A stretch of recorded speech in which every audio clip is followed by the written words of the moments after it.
All right. Good afternoon. Is this a rave or a panel discussion? Yeah. My name's Reid Sutherland. I'm with IBM Security. I'm going to start off our panel discussion today. I'm in charge of threat management across Canada. I'd like to start with a little bit of a survey here before I tell my story. A show of hands, how many people in the room have been or are currently an analyst in a security operations center? Okay, we got a couple of hands. How many people have been or are a threat hunter? Okay, fewer hands there. So this is largely then a theoretical discussion about how you optimize your security operations. And so I'm going to tell you a story about what we learned at IBM. And maybe you can draw some conclusions from that, or certainly it'll help us have a lively discussion. It's about 5 minutes, this story, so I'll start into it. At IBM, we have 11 global security operations centers. And we do manage security services for about 1,000 customers. And what this means is that we have hundreds of analysts in our security operations center, and we have dozens of threat hunters. And so as we look across that operation, we're looking for productivity, efficiency, while at the same time being really effective. And what we did almost 3 years ago now is we went into that operation and mapped out how the analyst does their job. Level 1, level 2, level 3. We mapped out how threat hunters work. And then what we built was an expert system around how those people do their job with the purposes of automating the process wherever possible, to the extent possible. And what that led to was we built some machine learning algorithms. We're very fortunate to have IBM Research available to us. They actually created some algorithms around the SIM.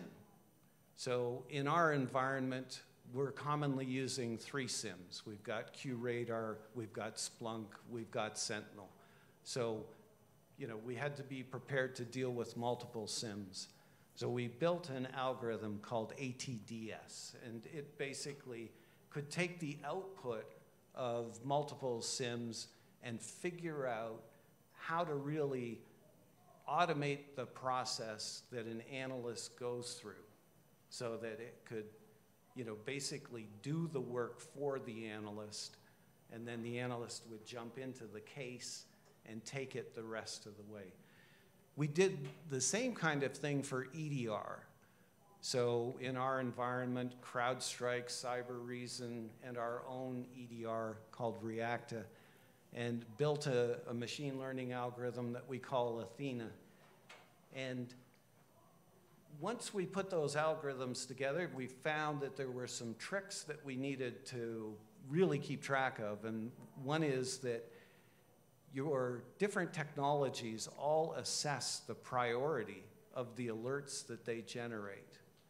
And what we wanted to do, blending all of these things together, was to retain the specific prioritization of the subsystems, but pull it together and have a holistic view of the priority.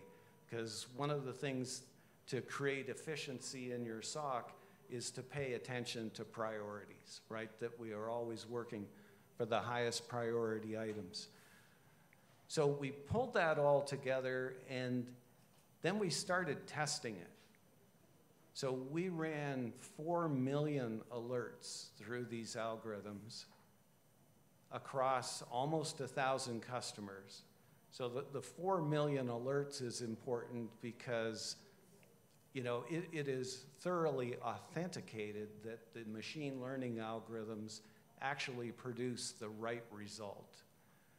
And then across almost 1,000 customers is important because, you know, you're seeing every possible piece of cyber technology across that many customers. And what we've been able to do is reduce the cycle time for a level 1 analyst by 55%. So it's a pretty dramatic conclusion that we've come to at the end of this experiment for 3 years. And what we're finding is that people that are using this platform are telling us two things. One is that they've really doubled their capacity in their SOC, and you know, almost all SOC managers that I talk to are saying the same thing, is that you can't get enough people and you can't retain people once you've got them. It's kind of a chronic problem. So what we've been told is that, you know, by implementing this platform, you can get twice as much done, but that people are actually enjoying their jobs because the system is doing a lot of the preparatory work that they need in order to get to a point where they're analyzing a case. And so on the threat hunting side of things, what we recognized is that threat hunters don't follow rigorous patterns. I think that's probably a charitable way to say it. Threat hunters always think outside the box, right? So it wasn't a case of seeing a repeated pattern and automating with an expert system. Instead, the direction we went in was to create a language that defines how you threat hunt. So IBM Research created this thing called Kestrel. It's a language that helps you threat hunt so that threat hunters could then focus on what they're threat hunting rather than how they do it. And then what we did was we released that as open source so everyone can use it. And now what we're starting to see is efficiencies in the threat hunting process, where threat hunting has these kind of repeatable patterns based on the language and can actually be shared, which is really exciting because if you're in the utilities space, you know, there are other utilities out there that are doing threat hunting. Let's share the way we threat hunt. You know, in theory, that could happen previous to having a language like Kestrel, but in practice, it's now become easy because you can actually physically share your threat hunts using this language. So we've done a lot of work over the last 3 years to specifically address productivity in the SOC, make it possible for people to feel like they're in control of their workload, and also have the time to get their head up and think about what's really going on. And you know, it's proving to be a radical difference in terms of how SOCs operate today. And with that, I'd like to turn it over to my panelists here. Ranjika, did you want to start with that? So we're not as sophisticated as IBM and a managed service, and I think everything you talk to, Reid, is really on the maturity curve of a SOC, right? So first, it's really getting funding, and what is a model that you're going to go with? Is it a in-house? Is it a hybrid? Is it going to be a managed service? And actually, like the points that you provided, maybe when you're evaluating managed services, it would be great to actually ask those questions. How much automation, have you implemented? How are we going to benefit from the level of automation you've implemented? And then how do we, oops, it's a bit loud. And then how would we, as a customer, benefit from that? We have gone with a hybrid. I've tried the fully outsourced model, but I find that you do need to have some capabilities in-house to work in partnership with your service provider. And it also depends for me from a financial perspective too, where does your organization, what does it care about? Do they care about reducing headcount? Do they care about capitalization? So you actually want to have on-premise systems, or are they okay with operational expenses? We have a hybrid of like different areas that the organization is concerned with. So when we do put a business case forward, it's like considering those options. This is what an in-house service would look like. This is what a hybrid service would look like. This is what a management service would look like. And the other is, from a SOC perspective, even building out that business case to keep funding it, I think we still need to talk about what are the benefits it's providing. So we've created a SOC charter so that we've got that buy-in right from a senior executive level to say, these are the services, these are the capabilities, and these are the outcomes that the SOC will deliver. And then if we need to go back for more investments with its tools, with its people, or to build a new capability, then we go back and say, okay, this is a service we're providing today. These are the additional services we want to provide, and this is how much it might cost. So that's kind of how we've kind of been looking at it. George? Yeah, I mean, the way that we kind of look at it, it really depends on the size of your enterprise and your approach to conducting your operation. So I mean, I appreciate kind of what Reid's talking about. If you can afford buy into such a service, and if you're of the kind of approach where you're going to outsource that kind of capability, that is an extremely valid way to kind of do it. And from an insurance standpoint, when you have the strength of quality vendors who are backing you, it makes the argument with your insurance providers a lot easier as well, when they're known versus unknown kind of suppliers. Unfortunately, if you're still kind of trying to grow the maturity of your operation, or if there's a major turnover at the executive level or at the board level where now you kind of have to start from scratch, you sort of have to build yourself up to being at that point. I mean, I think even consumption of threat intelligence requires a degree of SOC maturity before you can even actually utilize the thing.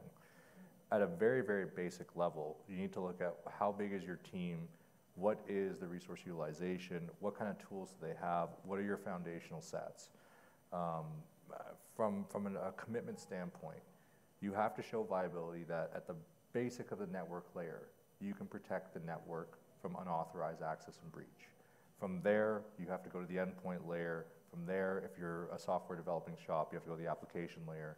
Really, you have to kind of follow the 7 layers and understand what you're trying to protect. From a staffing standpoint, we haven't reached a point now where AI technology has completely automated out level 1, level 2 analysts. You still need ground level analysts. There are tools that can make their job more efficient so they don't have to waste time going after false positives and bad alerts. But at the end of the day, you need to be able to commit your organization to invest in a certain number of headcount from the analyst level to develop them to have that efficiency. In my opinion, and take it for what you will, anyone that joins a SOC operation, let's say as a day 1 analyst, you're fresh out of college, you're fresh out of your program, you have month 0 to month 24. You have 2 years to make senior analyst. No analyst should be working in a SOC longer than 2 years. You've probably failed at the job if that's what you're doing. So realistically, you should be developing your analysts to have that kind of life cycle in mind. Then you should be building a pipeline to continue recruiting or developing more analysts. It becomes about retention. There is a staffing crisis that needs to be considered. It's not just an issue, I find, where technology is going to solve the problems yet, because we're not at that point. And Reid talked about something really important, which is industry or sector-wide kind of collaborative support. In a lot of industries, a big struggle is actually getting CEOs to understand that, hey, we need to work together with our competitors on this particular issue, because if it's going after them, it's going after us, and vice versa.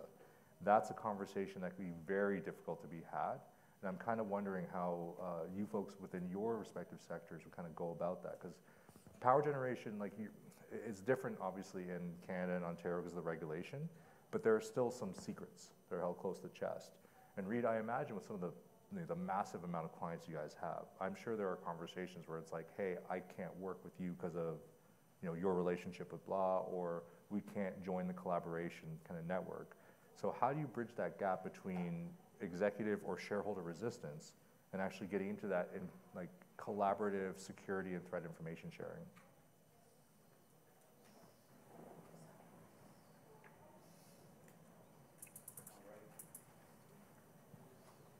Can you hear me? Yes. I would say that it's not very well organized today. You know, the sharing of intel across multiple players in a given industry, despite many best efforts. So at IBM, what we do is we share a threat intelligence index on an annual basis and try to, as much as possible, make public information available to all. That's really just a start. Within a given industry, what I've noticed in utilities in Canada is that we'll have the conversation with each utility, and then they go and talk amongst themselves.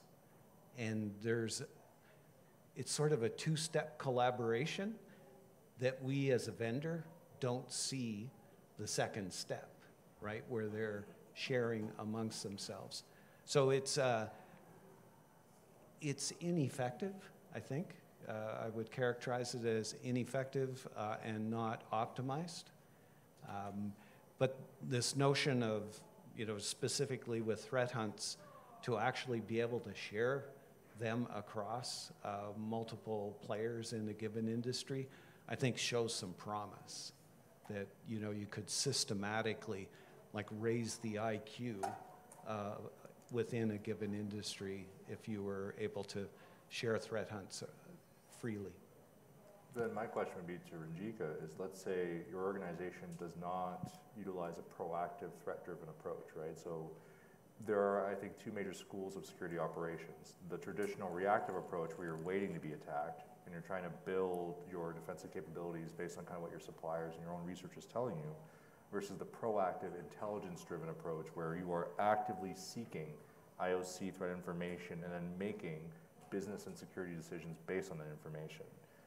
Do you find, and again, like, you don't need to give away everything on how you do your shop, but do you find that where you can, you've managed to adapt your folks into a proactive approach, or are you guys still kind of dealing with the reactive traditional model of security?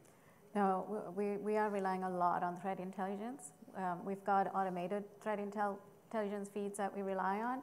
But as a sector, I have to say we've done a really fantastic job over the last couple of years in sharing information. The challenge is the timeliness, right? It just doesn't happen in real time. But we know if there's an incident happening, you know, against Hydro-Quebec, for example, we will get that notification very quickly. There's the Independent Electricity Association. They have a program called Lighthouse. So even if we see something, if we let them know, we say, can you please cascade it down to even the smaller organizations, because this is what we're seeing. And they're actually now jumping on a lot of that. It's just for us to mobilize and spend that time, because if you're defending against something, the first thing is not to disseminate that information. I think it's just it's the timeliness that I'm finding, but we are coming together a little bit more to make sure that there is that increased collaboration. The SOC teams we've actually brought together as well. There are some, across some of the organization, the SOC teams talk to each other. So then they've built the relationship to say, again, we're seeing something. Are you seeing it? We don't know if it's anything we need to worry about, but these are early indicators. So we have built those relationships across the industry, and I do say we're getting better. I have to say we're getting better. So Reid, then, let's say you're dealing with a prospective client. You have two solutions, and thankfully IBM does both things. You guys do technology platforms, and you guys do services.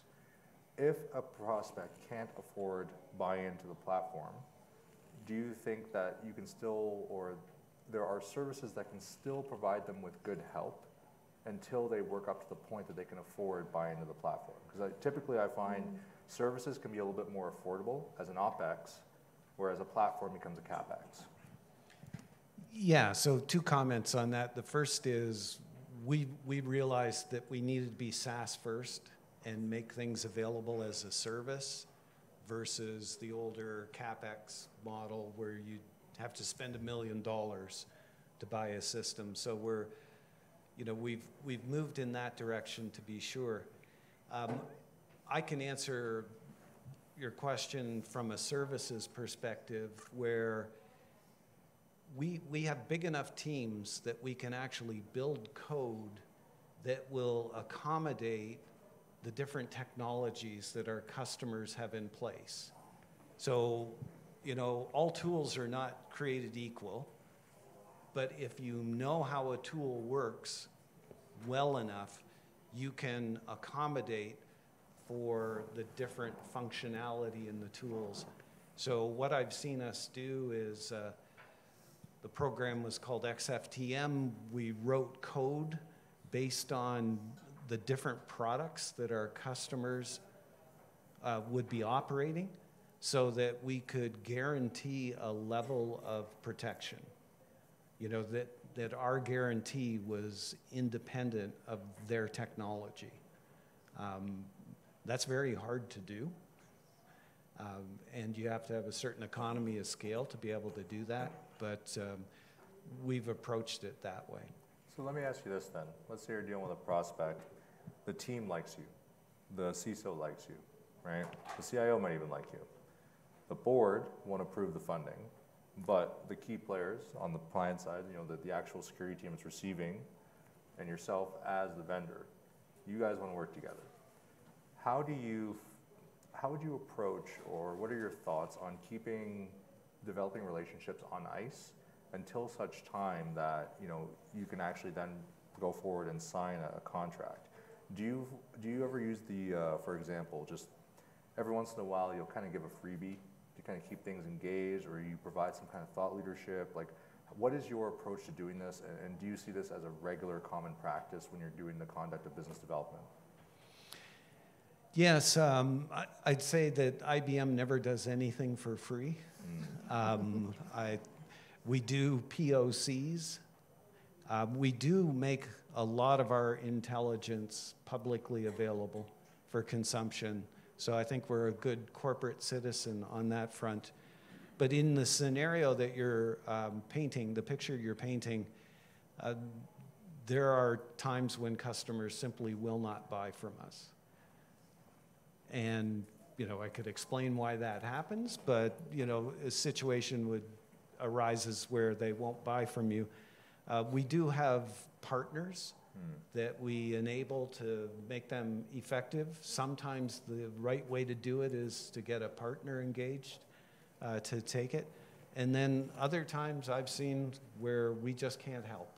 Like, you just have to agree to disagree and wait for things to change within the organization and come back to it. I appreciate the honesty of that answer. Ranjika, did you ever run into a case where you want to buy a thing, and you can't get approval for it, and then you got to, like, how did you navigate this? Always.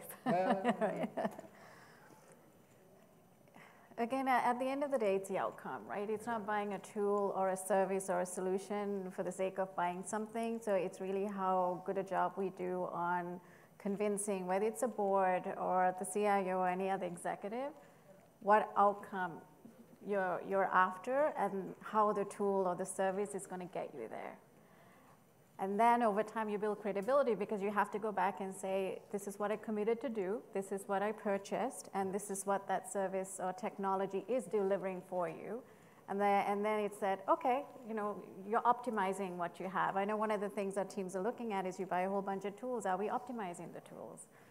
Are our SOC analysts actually benefiting from the telemetry produced by the tools, right? So it's really kind of making sure that we don't lose sight of the outcomes, and that should be your business case. And if they don't approve it, and if it's not approved, okay, what does that result in? And that could be enhanced risk, increased risk, right? And then you go back again, and like say if you look at even Canada, the geopolitical situation has changed over the last little while. So your risk a year ago might be different if you look at the risk today. So it's actually also not just shelving that conversation, it's also re-looking at your risk profile and going back and reiterating the need for it, because now your case might be different. So then let's shift gears talking about personnel, because that's the other side of this coin as well from a resource management perspective. I am a big believer of the in-house team. I'm a big control freak like that. I started my career in the MSSP space, so it's not like I have no experience dealing with it, but I found in my experience working at large global firms as an MSSP analyst, where you have 80 clients and you're working on an ArcSite, you have God knows how many different windows you have open, and the waterfall will just drop like 95% of the alerts. You don't even get to look at it. Do you find then that the hybrid approach, where you can rely on a managed service for some capabilities, especially if you can't afford the analyst that you need for it in-house, but you still have a key group of either architects or senior analysts who are driving your in-house support, is that the best path to go? Or, Reid, you can fully go at this if you want, do you still think the most cost-effective way to run a security operation is through outsourcing via managed services? I believe, hang on a second, I believe in the hybrid approach, for sure. And the reason, and that's my personal opinion, perhaps not an IBM opinion. And I believe in that because I think of the automation and remediation, to actually get something done once you've determined that you need to make a change, there needs to be continuity. So there needs to be a flow from, determining what's wrong in that incident and then actually affecting the change. So that makes me a believer in the hybrid approach to it. Anybody, Ranjika? I think so, because basically you're augmenting what I like to say is we're augmenting our internal capability with a managed service versus it being totally hands-off. The other thing is I've seen models where some people actually have a full in-house SOC, and they actually have a managed service too. It's like a double check. If my in-house SOC misses something, the managed service might find it, and vice versa. So I think, again, it depends on budget, your risk profile.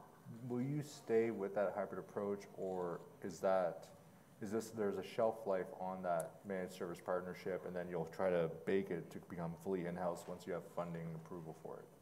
Like, let's say I'm your board, and I'm like, Ranjika, we're going to give you $2 million. Do with it what you want. You're going to stay hybrid, or you're going to go in-house? I would keep it hybrid, just for the benefits of, and I think the biggest challenge is the talent pipeline, right? The biggest challenge is, one is managing shifts and just what comes with managing a SOC, but it's just keeping people. And line 1, 2, that's where the highest turnover is, the level 1 and level 2 analysts. So I think for us not to really have to deal with that, and with the level 3s and maybe even levels 2 being in-house, there's a career part, there's a training part for them, which I believe is easier to manage. So it's more of that, cost is one, but it's the people and the people management. You got some thoughts? What are you thinking?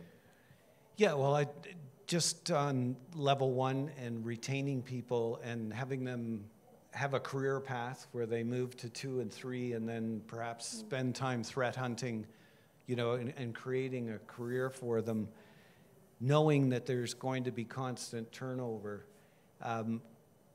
One of the benefits that I've seen from the algorithms that I described in the machine learning is that there's explainability at the case level. And what we're seeing is that junior people will double click and go deep into it and say, oh, here's the information that was collected, here was the decision that was made, and they're actually learning from the machine. And then that helps them progress to the next level. So it feels like you're doing something to improve the quality of that work life. And it's extremely important because, in my opinion, it's a burnout position. That's why I said 2-year shelf life. Yeah. Yes. Now, in the hybrid model, one area that I constantly question is, how do you come to a service level agreement? Because I talk to a lot of customers and they're rarely happy with their managed security services provider. Like, it's unanimous. So you think, well, that's not just one poor managed security services provider. It's a statement about the relationship. And, I look at things like MITRE ATT&CK and say, okay, you could map out coverage in MITRE ATT&CK, and then as a vendor, I could say, well, here's the coverage I'm giving you, and you could have a very clear understanding of what I do and what I don't do, which would mean that the relationship between the customer and the managed security services provider should survive. But that's a very theoretical perspective. Ranjika, maybe you could comment on how do you maintain that service level agreement with your vendor? I think it kind of talks to, I was in the previous session, shared services, and they talked about the contract and making sure you actually, it's not I bought the service and I walk away from it. I think that if you don't manage that relationship, feed it, take care of it, and manage it to the SLAs, the relationship will sour. Because after, when the contract is up, you look at it and say, actually, I didn't get what I wanted. But if it's an ongoing discussion, there's ongoing engagement, and you're managing that contract, and the contract is important because you have to be very specific about what service levels you're expecting. And does it enable and feed your own metrics? Because if you've got mean time to detect, mean time to repair type of metrics, and your managed service provider can't meet that, there's a disconnect there itself, right? So right up front, that should be defined in the contract, and it is actually, there's quite a bit of contract management when you go with that hybrid. So it's not the analyst doing it, so it might be the SOC manager, but who's actually doing the contract management, the oversight, well, and the governance. That's the relevant right? conversation for the level of folks in this room. Like, this isn't an analyst-to-analyst conversation. No. This is a leadership-supplier conversation. Yeah. And I agree with that. When I've been on both sides of that. Like, when you're at an MSP or an MSSP, and you have 80 to 150 clients, it's like, how much attention can you really give one individual one? And if you miss SLAs, unfortunately, that often spells the end of that relationship. Yeah. Yeah. So there's probably a whole other panel we can talk about on contracting, but we only have like 6-7 minutes left. I'd like to open up the floor to questions people might have, because I think there's a lot of really smart people in the room. We all came around and said hi. Does anyone have any questions? Go ahead, sir. Hold on, sir. Do you guys want to give him a mic, please? Thank you. Yeah. Sorry. Thank you. I will just add one thing to that. As you said that 1 second, sir. Can you say your name and Bashir from OPG. Okay, thank you, sir. I will just add one thing to that. As Ranjika said, that in contract, there are, you can say that the year around it is a live document, because after 6 months or 1 year, you keep on writing the things with your experience, and then at renewal you talk to them. But before making a new contract, especially with my experience, I have noticed that MSSP, you must have to see that how many clients they have already, and what are their resources, what technology they are going to use. So these 2-3 factors, basically you consider those before you make your final decision. Otherwise, if they have 100 clients, they have 4 analysts, your turn will come maybe after a long time. So that's what I wanted to add that. And one question to the forum in that respect, that other than that, that this is not the only factor. Even, can we make that this contract should go yearly, 6 months review? I mean, I've never, ever dealt with a supplier relationship that was 6 months. 1 year, yes, but it'd be tough. What are your thoughts? Yeah, definitely. When you think the cost of operation and setup, we're targeting 3 to 5 years in order to actually make any money, so the shorter term contracts are much more difficult. And one of them is that changing attack service. Second thing is the indicator of compromise, so that every day they are keep on increasing. So that's one of the things that which I think that can be a variable for the service. Yeah, as a services provider, you have to factor that into your cost up front to be able to provide that extra service.